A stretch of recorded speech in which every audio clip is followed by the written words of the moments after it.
అన్న హాయ్ అన్న. హాయ్ అండి. సో ఈసారి మున్సిపల్ ఎలక్షన్స్ ఎలా ఉండబోతున్నాయి?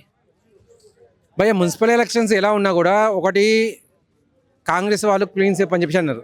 అదైతే హాస్యాస్పదమే. ఎందుకంటే క్లీన్ స్వీప్ అని చెప్పేసి అనడానికి వాళ్ళు చేసిన పథకాలనేవి ప్రజల్లోకి ఇంకా వెళ్ళలేదు. అది వెళ్ళేలా చర్య తీసుకోవాలి. ఫస్ట్ ఆఫ్ ఆల్ కాంగ్రెస్లోనే కుమ్ములాటలు ఉన్నాయి నాయకుల మధ్యలో. ఆ కుమ్ములాటాలు మానాలి. అఫ్కోర్స్ రేవంత్ రెడ్డి గారు కాంగ్రెస్లోకి రావడం అనేది కొత్త, ప్లస్ పాత వాళ్ళకు ఇది రుచించడం లేదు. అవి మానుకుంటేనే కానీ క్లీన్ స్వీప్ అని చెప్పేసి జరగదు. క్లీన్ స్వీప్ అనేది జరగకపోయినా కూడా మెయిన్ కొట్టేది మాత్రం కాంగ్రెసే. మ్యాక్సిమం సీట్లు మినిమం అన్నా కూడా ఒక 60% సీట్లు అయితే ఈజీగా వచ్చేస్తాయి కాంగ్రెస్కి. మిగిలిన 40% గురించి నాయకుల మధ్య సఖ్యత అనేది ఏర్పడితే మాత్రమే వీళ్ళు ఆ 40% కూడా గుంజుకోరాగలుగుతారు. కాకపోతే బీఆర్ఎస్ గురించి ఆలోచించాలండి. బీఆర్ఎస్ అనేది ఎంత లేదని 4 సీట్లు అయితే కొట్టుకునేటట్టుంది. కాకపోతే ఆ 4 సీట్లతోటే వాళ్ళు ఏం చెప్పలేకపోతున్నారు. ఈసారి ఎలక్షన్లో మేము చూపిస్తాం, కంపేర్ చేస్తామని చెప్పేసి అంటారు తప్ప ఇన్ని సీట్లు వస్తాయని చెప్పేసి వాళ్ళ కూడా నమ్మకం లేకుండా పోయింది. మొన్న జరిగిన జూబ్లీస్ కానీ మొన్న జరిగిన సర్పంచ్ ఎలక్షన్స్ కానీ వాళ్ళకి క్లియర్ అర్థమైపోయింది అంటూ ప్రజల్లో ఇప్పుడు బీఆర్ఎస్ అనేది లేదని చెప్పేసి దాని గురించి చెప్పి వాళ్ళు కూడా గట్టి చెప్పలేకపోతున్నారు. ఇక బీజేపీ అంటారా, బీజేపీ 1-2 స్థానాలు కొట్టుకోకపోయినా దాని గురించి పట్టించుకునే వాళ్ళు లేరు.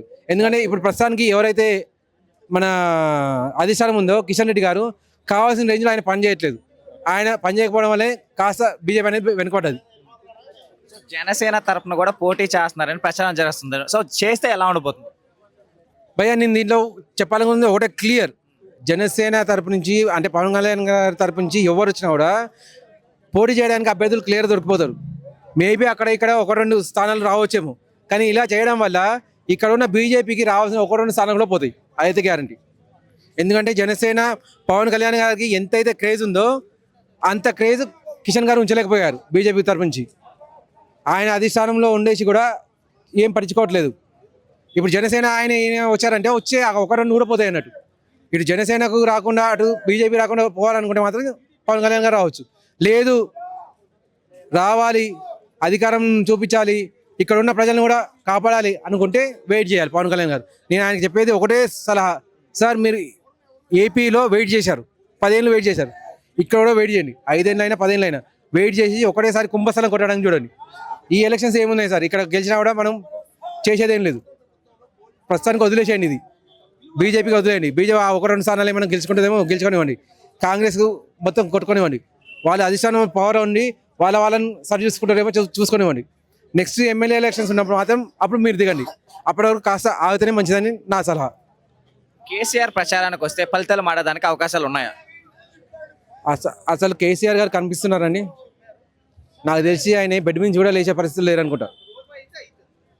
ఆయన వచ్చినా కూడా ఫలితాలలో చేంజెస్ అయితే ఏముండదు, క్లియర్ అది. మహా అంటే ఆయన వచ్చిందని చెప్పేసి ఒక నియోజకవర్గానికి 100 ఓట్లు పెరుగుతాయేమో. ఆ 100 ఓట్లు పెరిగినంత మాత్రం ఎటువంటి ఫలితాలు చేంజ్ ఉండదు. యువత ఓటు వేయడం వల్ల ఆ రాజకీయాల్లో మార్పు రావచ్చా?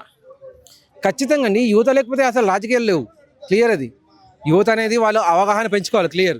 ఓటేసే ముందు నేను ఎవరికి ఓటేస్తున్నా, నా కులానికి వేసుకుంటున్నానా, నా ఫ్రెండ్కి వేసుకుంటున్నానా, లేక నా దేశాన్ని రక్షించేవాడికి వేసుకుంటున్నా, నా దేశాన్ని అభివృద్ధి చేసేవాడికి వేసుకుంటున్నా. ఈ 2 కూడా వేరే అండి. దేశ రక్షణ వేరు, దేశాన్ని అభివృద్ధి చేసేవాడు వేరు. ప్రస్తుత రాజకీయాలలో మన రాష్ట్రం మన ఊరు అభివృద్ధి వేరు, దేశ రక్షణ వేరు. దేశ రక్షణ కావాలనుకుంటే క్లియర్ అని నేను చెప్పేది బీజేపీ, దాన్ని తప్ప ఇంకొక మార్గం లేదు. రాష్ట్ర బడ్జెట్ పెరగాలి, రాష్ట్రంలో బడ్జెట్ నిధులు పెరగాలి అని అనుకుంటే కాంగ్రెస్ మాత్రమే గెలవాలి. ఇది మాత్రం క్లియర్గా యువతకు నేను చెప్తున్నాను. మీరు ఎవరిని ఎన్నుకోవాలనుకున్నా అయితే రాష్ట్ర బడ్జెట్ పెరగాలి లేదా దేశ రక్షణ పెరగాలి, ఈ రెండింటిని చూసుకోండి. సో మీరు వ్యక్తిని చూసి ఓటేస్తున్నారా, పార్టీని చూసి ఓటేస్తారా? నేను అధిష్టానం చూసి ఓటేస్తానండి ఈసారి. ఎందుకంటే బీజేపీ రాదు, నా ఓటు ఖచ్చితంగా బీజేపీకే. నేను వ్యక్తిని ఎప్పుడు కూడా చూడలేదు, బీజేపీలో ఎవరు ఉన్నారని చెప్పి చూడలేదు. కానీ ఈసారి మాత్రం వేస్తే కాంగ్రెస్కే వేస్తాను. పోయిన సర్పంచ్ ఎలక్షన్లో నేను కాంగ్రెస్కే వేశాను, ఇప్పుడు కూడా కాంగ్రెస్కే వేస్తాను. ఎందుకంటే అధిష్టానంలో కాంగ్రెస్ ఉంది. నాకు తెలంగాణ అనేది బాగుపడాలి. ఒకప్పుడు మిగులు బడ్జెట్లో ఉన్న ఒకే ఒక్క రాష్ట్రం తెలంగాణ అండి. దేశం మొత్తంలో మిగులు బడ్జెట్ అంటే తెలంగాణకు మాత్రమే ఉంది. ఏ రాష్ట్రం కూడా మిగులు బడ్జెట్ అని లేదు, అన్నిటికీ అప్పుల్లో ఉన్నాయి. అటువంటిది అత్యంత దరిద్ర స్థితిలో నిలబెట్టారు ఆ కేసీఆర్ అండ్ కంపెనీ వాళ్ళు. ఇప్పుడు పొరపాటున నేను వాళ్ళకి ఓటేశాను అనుకోండి, నా రాష్ట్రాన్ని నేనే తిట్టుకున్నట్టు, నా రాష్ట్రాన్ని నేను నాశనం చేసుకున్నట్టు, నన్ను నేను చెప్తూ కొట్టుకున్నట్టే అది. సో నాకు కావాల్సింది ఇప్పుడు పైన ఎవరు నిలబడ్డారు, నా రాష్ట్రాన్ని కాపాడగలుగుతారా అది ఆలోచించుకుంటా. పైన నిలబడ్డారు కాబట్టి వాళ్ళకి ఓటేస్తే కనీసం వాళ్ళన్న ఖర్చులు తగ్గిస్తారేమో. ఇప్పుడు పొరపాటున బీఆర్ఎస్ వచ్చింది అనుకోండి, ఏం చేస్తారు వాళ్ళు? ఖర్చులు అయితే అంతే ఉంటాయి, నిధులు అయితే అంతే తెచ్చుకుంటారు, కానీ ఎక్కడ డెవలప్ చేస్తారు? చేయగలుగుతారా? పొరపాటున ఒక మనిషికి నాకే ఏదైనా బాధ వచ్చింది, అయ్యా నాకు ఈ పని చేయించాలి, తనతో పని కాలేదు, ఆయన పైన అధిష్టానాన్ని అడగాలి, అధిష్టానంలో కాంగ్రెస్ ఉంది, వాళ్ళు వింటారా ఈయన మాట? అటువంటిప్పుడు ఏం చేయాలి మనం? మన పని ఎవరితో అవుతుంది? వాళ్ళని గెలిపించుకోవాలి.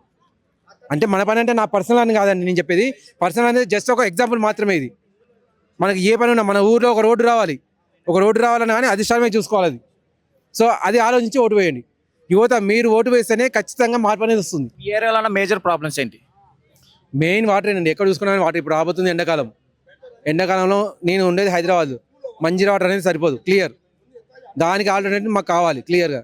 ఇప్పుడు అంతెందుకు, ఇప్పుడు నేను ఉంటున్న రూమ్లో ఆల్రెడీ నాకు కడగటం మొదలైంది. గవర్నమెంట్ వాళ్ళని అడిగితే మేము అంతకంటే ఏం చేయలేము, 4 గంటలు వదులుతున్నామని చెప్పేసి అంటున్నారు. వాళ్ళు వదిలే 4 గంటలు మా దగ్గరకు వచ్చేసరికి 6 గంట అవుతుంది. ఆ 6 గంటలో మొత్తం 6 పోర్షన్లు ఉన్నాయండి మా బిల్డింగ్లో. 6 పోర్షన్లు ఎక్కడి నుంచి సరిపోతుంది 6 గంట వాటర్ అంటే? ఆల్రెడీ మాకు ట్యాంకర్ తెప్పించుకుంటున్నాం. ఇప్పుడు ఎండాకాలం ఇంకా కష్టం కాబోతుంది. ఈ వాటర్ సమస్య తీర్చగలుగుతారా? చిటికేసి అయ్యే పని అయితే కాదు, పైనుంచి మొత్తం రావాలి. ఎక్కడెక్కడ నదులు ఉన్నాయి వాటిని అనుసంధానించుకుంటూ రావాలి. బీజేపీ ప్రభుత్వం వచ్చిన ఈ 10 ఏళ్లలో చేసిందే అది, నదులు అనుసంధానించుకుంటూ వచ్చింది కాబట్టి ఇప్పుడు మనకు వాటర్ అనేది సోర్సెస్ పెరిగింది. అదే పని మనకు రాష్ట్రంలో కూడా చేయాలి. రాష్ట్రంలో చేస్తేనే ఈ మంజీరా వాటర్ అనేది పెరుగుతుంది. ప్లస్ మూసీ ప్రక్షాళన అని చెప్పేసి అన్నారు. అప్పుడు కేసీఆర్ వాళ్ళు ఉన్నప్పుడు చాలా పెద్ద పెద్ద డాంబికాలు పలికారు అన్నట్టు, మూసీ అనేది క్లీన్గా చేస్తాము, తాగే నీళ్ళలాగా చేస్తామని చెప్పి. వాళ్ళు కనీసం పట్టించుకున్న దిక్కుడు లేదు, అటువైపు వెళ్ళిన వాడో లేరు. కనీసం రేవంత్ గారు మీరన్నా మూసీని ప్రక్షాళన చేయండి, ఆ ఫ్యాక్టరీలను మూపించండి, లేదంటే దారి మళ్లించండి. ఆ మూసీని అన్న క్లీన్ చేస్తే ఆ వాటర్ యూజ్ అవుతుంది. హైదరాబాద్కు నీటి అనేది రాబోతుందండి, నీటి క్షోభ అనేది. అది రాకుండా చూసుకోవాల్సిన అవసరం ఎంతో ఉంది. సో కాంగ్రెస్ అమలు చేసిన సూపర్ 6 ఎంతవరకు అమలు అయ్యాయి?